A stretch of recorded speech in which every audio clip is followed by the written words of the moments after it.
ஆரோக்கியமான வாழ்க்கைக்கு Aaravil health mix auraville.in வெப்சைட்ல இருந்து வாங்கலாம். ஏங்க என்ன பண்ணுறீங்க?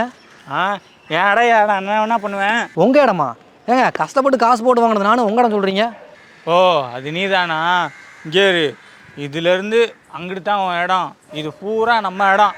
உங்கள் இடமா? ஏங்க இந்த நிலத்துக்கு பட்டா எல்லாம் உங்கள் சேர்த்து பேசுவீங்களா? என்னண்ணே ஃபோன் பண்ணி என்னைய சொல்லிட்டு இவர்கிட்ட சத்தம் போட்டு இருக்கீங்க? இல்லை மணி, இந்த நிலத்துக்காக பேச தான் உன்னை கூப்பிட்டேன். அதுக்குள்ளே இங்கே வந்து பார்த்தா இவர் பாட்டுக்கு கல் நட்டுட்டு இருக்காருங்க.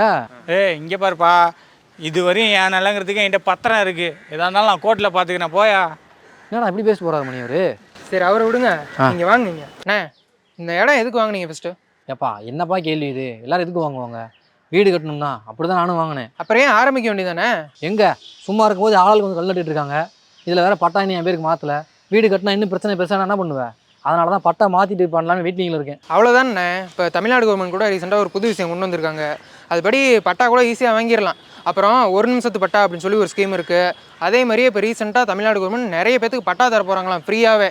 அதை பற்றி எல்லாமே நான் உங்கள்கிட்ட சொல்கிறேன். அதுக்கப்புறம் எந்த பட்டா வாங்கணும் அப்படின்னு சொல்லி முடிவு பண்ணிக்கோங்க. ஒரு நிமிஷத்தில் பட்டாவா? அண்ணே இப்போ ஒரு இடம் ஒருத்தர்கிட்ட இன்னொருத்தர்கிட்ட கை மாறுது அப்படின்னா அந்த இடத்த வந்து பத்திரம் பண்ணுவோம் ரெஜிஸ்டர் ஆஃபீஸில் போய். அப்படி நம்ம பத்திரம் பண்ணும்போது பட்டாவும் பேர் மாற்றணும் அப்படின்னு சொல்லி அங்கேயே நம்ம மனு கொடுத்தோம்னா ரெஜிஸ்ட்ரேஷன் டிபார்ட்மெண்ட்லேருந்து ரெவன்யூ டிபார்ட்மெண்ட்டுக்கு அந்த மனு கொடுப்பாங்க. அங்கே வந்து விஓஓ, ஆர்ஐ, தாசில்தார் இவங்கெல்லாம் விசாரித்து பார்த்துட்டு தேவைப்பட்ட அவங்களையும் நேரில் கூப்பிட்டு விசாரித்து பார்த்துட்டு உங்களுக்கு பட்டா ஏற்பாடு பண்ணி கொடுப்பாங்க. மனு கொடுக்குறது தான் கரெக்டு தான். காசே கொடுத்தாலும் வேலை லேட்டரில் முடியுது. அண்ணே பட்டாவிலேயே 2 டைப் இருக்குது. ஒன்று கூட்டுப்பட்டா, தனிப்பட்டா. கூட்டுப்பட்டா அப்படிங்கிறது உட்பிரிவு இருக்கிறது. இப்போ ஒரு லேண்ட் இருக்குது, அதுக்கு வந்து ஒரு 5 பேர் அதை உரிமை கொண்டாடுறாங்க அப்படின்னா அந்த பட்டாவில் 5 பேர்த்தோட பேருமே இருக்கும். அந்த மாதிரி இருக்கிறது கூட்டுப்பட்டான்னு சொல்லுவோம். இதுவே அந்த லேண்ட் வந்து ஒருத்தரோட பேரில் தான் இருக்குது, அவருக்கு மட்டும்தான் உரிமையுடையதாக இருக்குது அப்படின்னா அதை வந்து தனிப்பட்டான்னு சொல்லுவோம். உட்பிரிவு எதுவுமே இருக்காது. இதை ஏன் நான் சொல்கிறேன் அப்படின்னா, ஒருத்தர் வந்து பட்டா மாறுதலுக்காக அப்ளிகேஷன் கொடுக்குறாரு அப்படின்னா உட்பிரிவு இல்லாத பட்டாவாக இருந்ததுன்னா 15 நாளுக்குள்ளே ஆக்ஷன் எடுக்கணும். இதுவே உட்பிரிவு உள்ள பட்டாவாக இருந்தால் 30 நாளுக்குள்ளே ஆக்ஷன் எடுக்கணும்னு சொல்லி உத்தரவு போட்டிருக்காங்க. ஆனால் இப்போல்லாம் பட்டா மாறுதலுக்கு மனு கொடுக்குறது தேவையில்லை, ஆன்லைன்லேயே நம்ம பண்ணிக்கலாம் அப்படின்னு சொல்லி சொல்கிறாங்க. அதனால் நம்மளும் ஆன்லைன்லேயே பண்ணிக்கலாம். அப்போ ஆன்லைனில் அப்ளை பண்ணாலும் நீ சொன்ன மாதிரி 15 நாள் 30 நாளுக்குள்ளே கொடுத்துருவாங்கல்ல? கொடுக்கணுண்ணே. ஆனால் இதுக்கு முன்னாடி ஒரு நிமிஷத்தில் பட்டான்னு சொல்லிட்டு இப்போ 15 நாள் 30 நாள் சொல்கிறேன். எனக்கு புரியலையே. அந்த ஒரு நிமிஷத்து பட்டான்னு ஸ்டார்டிங்கில் சொன்னேன்ல, அது வந்து ரீசெண்டாக தமிழ்நாடு கவர்மெண்ட் ஒரு ஸ்கீமாக கொண்டு வந்திருக்காங்க. இப்போது பத்திரம் நம்ம ரெஜிஸ்டர் பண்ணுறோம், ஓகேவா? இப்போது விற்கிறவர் வாங்குறவர் 2 பேர் இருக்கோம். விற்கிறவர் பேரில் இருக்கக்கூடிய பட்டா வந்து வாங்குறவர் பேருக்கு ஆட்டோமேட்டிக்காக ட்ரான்ஸ்ஃபர் ஆகும். எந்த சமயத்தில் அப்படின்னா விற்கிறவர் பேரில் அது வந்து கூட்டு பட்டாவாக இல்லாமல் தனிப்பட்டாவாக இருக்கணும். அதாவது உட்பிரிவு இல்லாமல் இருக்கணும்னு சொன்னேன்ல, அந்த மாதிரி தனிப்பட்டாவாக இருந்தது அப்படின்னா உடனடியாக இவர் பேரில் இருக்கக்கூடிய பட்டா இவருக்கு ஆட்டோமேட்டிக்காக ட்ரான்ஸ்ஃபர் ஆகிடும்னு சொல்கிறாங்க. ஆனால் கூட்டுப்பட்டாவாக இருந்தால் ட்ரான்ஸ்ஃபர் ஆகாது. ஏன்னா அதுக்கு டைம் ஆகும், விசாரித்து பார்த்து தான் பண்ணுற மாதிரி இருக்கும். அதனால் இப்போதைக்கு மட்டும் ஆட்டோமேட்டிக் பட்டா தனிப்பட்டாவாக கொண்டு வந்திருக்காங்க. கூட்டு பட்டானா அண்ணன் தம்பி இப்படி எல்லாம் பிரிக்காமல் வச்சிருக்க பட்டா தானே? அதே தானா? ஓஹோ, அப்படின்னா நான் இந்த நாள் வாங்கினேன்ல, அவரே தனிப்பட்டா தான் வச்சுருந்தாரு. அப்போ எனக்கு ஆட்டோமேட்டிக்காக மாதிரி சீக்கிரம் கிடச்சிரும்ல? இல்லைண்ணே, அது வந்து பத்திரம் ரெஜிஸ்டர் பண்ணும்போதே இப்போ ஸ்கீமாக கொண்டு வந்திருக்காங்க. நீங்கள் தான் ரெஜிஸ்டர் பண்ணி ரொம்ப நாள் ஆச்சு இல்லை? ஆமாம். உங்களுக்குலாம் இனிமேட்டுக்கு பட்டா வாங்கணும்னா ஆன்லைனில் தான் அப்ளை பண்ணி மாற்றுற மாதிரி இருக்கும். அப்போ அந்த ஒரு நிமிஷம் பட்டா வாங்க முடியாது. சரி ஓகே, இந்த ஆன்லைனில் அப்ளை பண்ணுறது எப்படி சொல்லு? சொல்கிறேன்னா, அதுக்கு முன்னாடி தமிழ்நாடு கவர்மெண்ட் புதுசாக ஒரு ஆப்ஷன் கொண்டு வந்திருக்காங்க. என்னென்னா இப்போ பட்டாவில் இறந்தவங்களோட பேரை நீக்கிறது, அதே மாதிரியே புது உரிமையாளர் பேரை சேர்க்கறது, இதுக்கு எல்லாமே புது ஆப்ஷன் கொண்டு வரப்போறதா சொல்லியிருக்காங்க.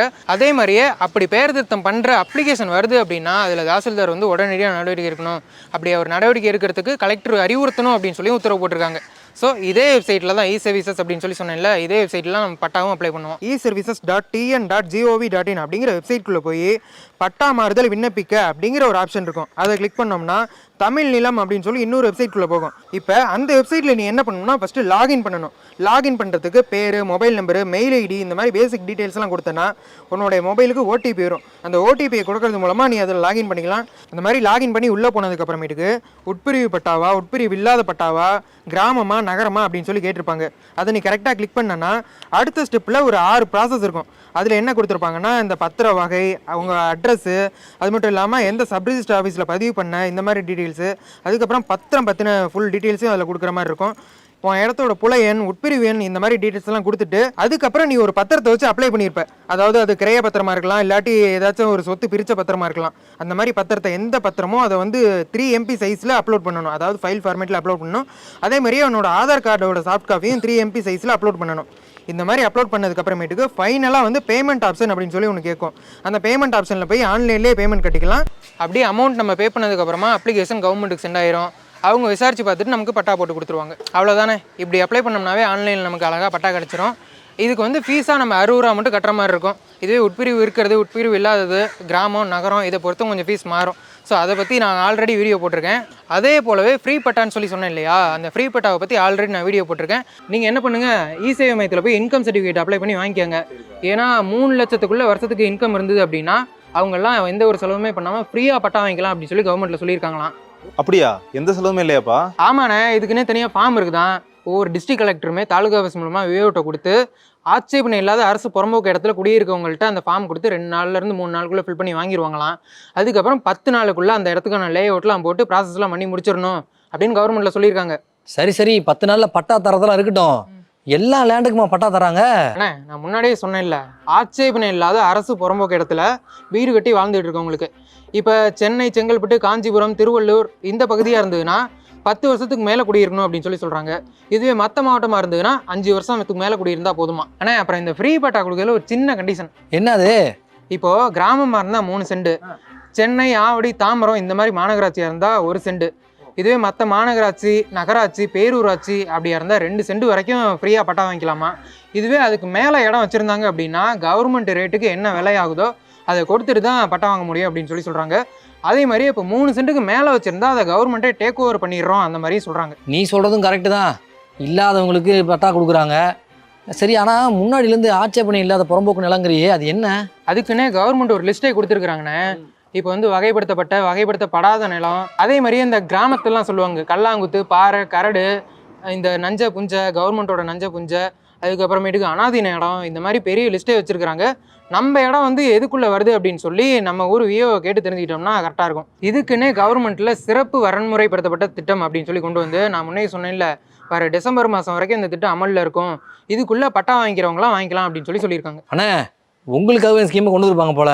தம்பி சொன்னலாம் கேட்டிங்கல்ல, கரெக்டாக அப்ளை பண்ணிருங்க, உங்களுக்கு பட்டா கிடைச்சிரும். சொத்த பிரியா சொத்தா? என்ன சொத்து? என்ன சொத்தா? பொள்ளாச்சியில் 80 ஏக்கர் இருக்குல்ல, அதில் 40 ஏக்கர் நீங்க வச்சுக்க, 40 ஏக்கர் என் கையில கூட போய்கிட்டே இருக்கேன்.